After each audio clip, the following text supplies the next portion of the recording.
Welcome to Unwinding with Fiber and Fabric and Christmas Countdown 2021. Today I'm going to be talking about bags. They can be gift bags, they can be reusable grocery bags, they can be bags that we hold our knitting and our crochet or our projects in. I even made a large quilting bag a number of years back that can hold even a king-size quilt if I adjust it just right. It's always wonderful when you are a crafter to have different areas to keep your projects. I know that when I was younger, my mom, she used to joke that she was a bag lady. In her case, she collected all sorts of different types of plastic bags. Not the kind that we use in the grocery store as much as ones that had drawstrings in them, and zippers. I remember the days before we had the zipper kitchen bags. Finding a way to keep her little knitting projects safe and secure. She would collect all sorts of different types of plastic bags. Before she passed away, I figured out how to make some fabric bags for her, and she did switch her knitting over to a fabric bag that I still have today, and I use to keep all my odds and ends knitting needles that I have inherited from her and my grandmother. All those big, long, straight needles that I never tend to use much, but I can't bear giving away. So I'm talking about bags. I'm going to start with what I have right here. Gift bag.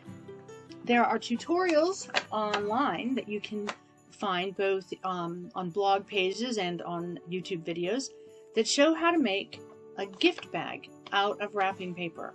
And this is one that my daughter put together just recently for me so that I'd be able to show you this type of a bag.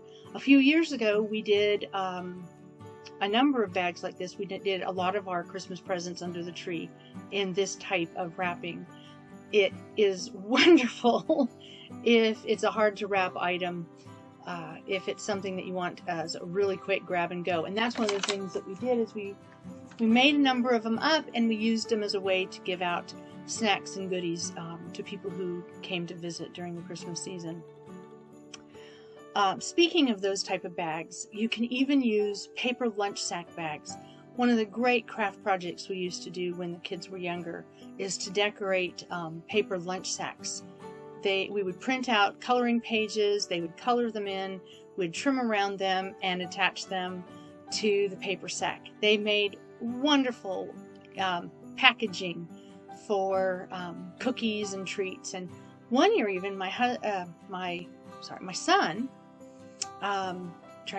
my son, he loved to bake, and he loved to bake cookies, and he did up a bunch of these bags with the help of his sister, and used those as ways to deliver what he called movie night in a bag to members of the community, putting things like microwavable popcorn and bags of cookies and hot cocoa mix so that a person could have snacks for movie night. So there, you don't have to be really fancy. So I'm going to start with the simple and easy. But of course, as crafters, especially those of us that have lots of yarn on hand and those of us with lots of fabric on hand, we tend to branch out beyond the paper sack. And this year, I did up a number of gift bags in the same theme of having gift bags to give. And these, there we go. I'm trying to get it right in front. There we go, in front of the camera. And so these are little drawstring bags, very simple to make. They're not lined. I did, however, I put buttonholes on the sides, and I used just a strip of like bias binding. In fact, one of them is actually bias binding that I had left over from, again, the stuff I inherited from my mom and my grandmother. And I just made a casing here at the top that, with the buttonhole openings on the side, 2 of them, one here and one here, and also on this side, one here and one here.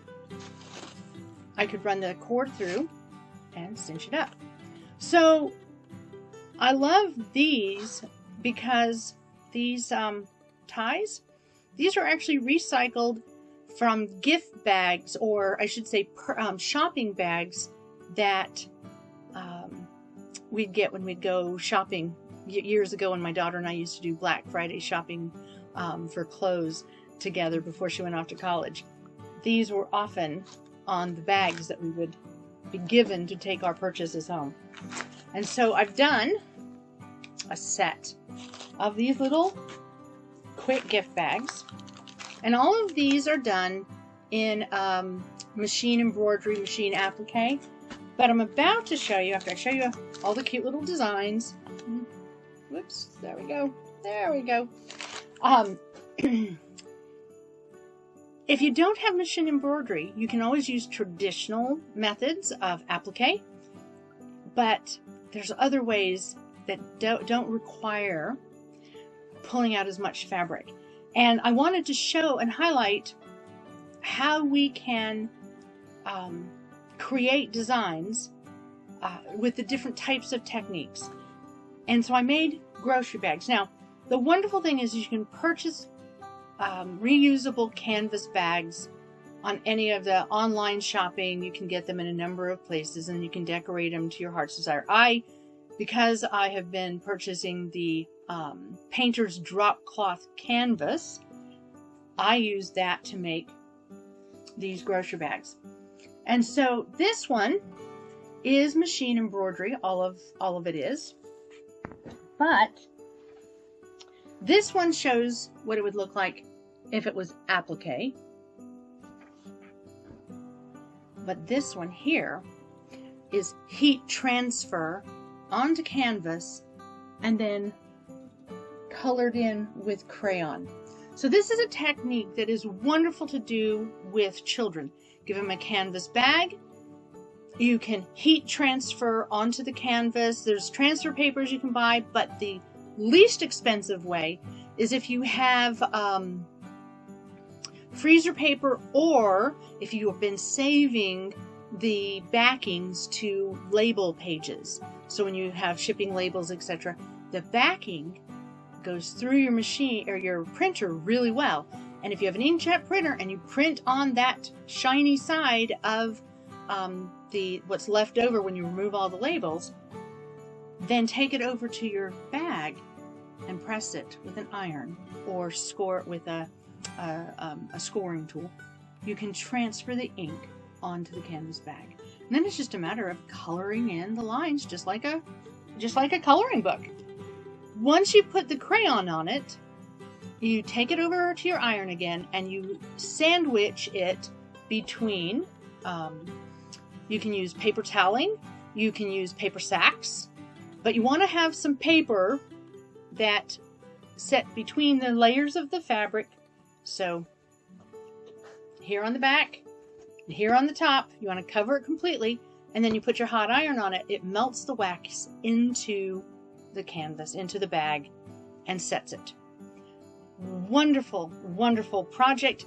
And of course, you can always, using the same technique of heat transferring to get your lines, you can always paint it with acrylic paints. So you can, these bags are giving me fits today. You can make very inexpensive but a lot of fun to do reusable grocery bags. And that's just a fun project. It's a fun, easy project. It's a project that you can do for people of all different ages, and where we're moving more and more as a society to using reusable grocery bags as opposed to plastic bags. You can never have too many of these, so people love getting them as a gift. So there's those.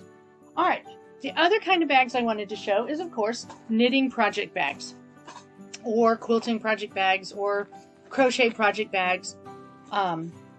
And these are some that I did up a number of years ago. It's an embroidery design with some wording over the top that basically says, I get my daily fiber. And it has an embroidery design that has fabric and yarn and scissors and all sorts of notions.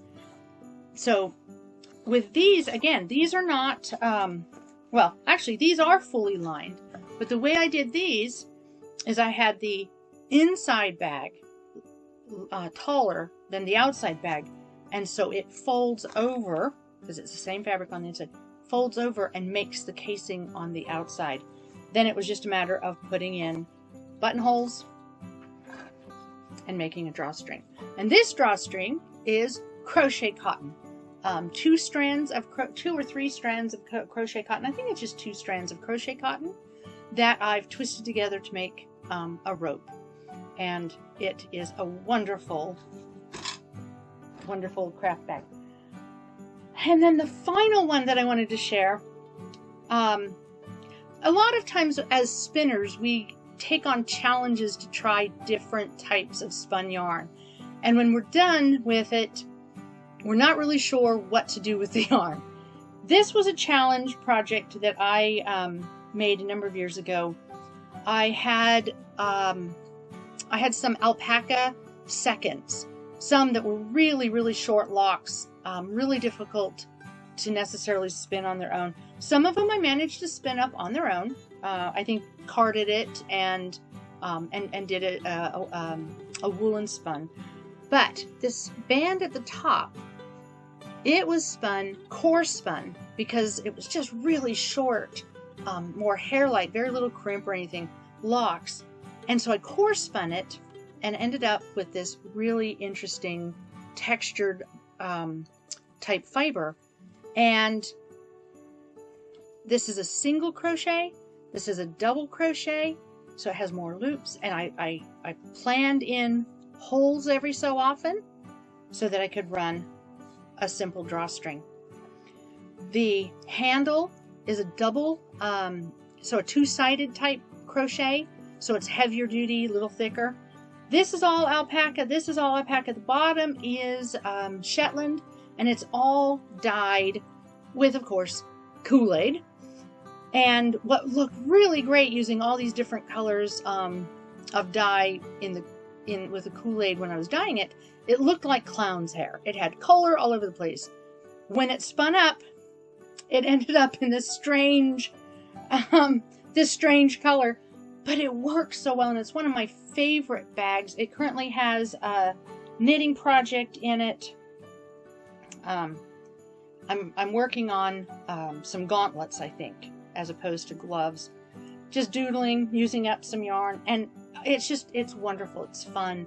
It's easy to pack because, as you can see, it really compresses. So if I need to take a project with me, if I need just a bag to have an extra, shopping bag on hand when I'm going to, say, a tourist place, this is a fabulous bag to take. It's not necessarily the best for these needles that I have in it right now because they keep poking through, but it is one of my favorite bags, and it is just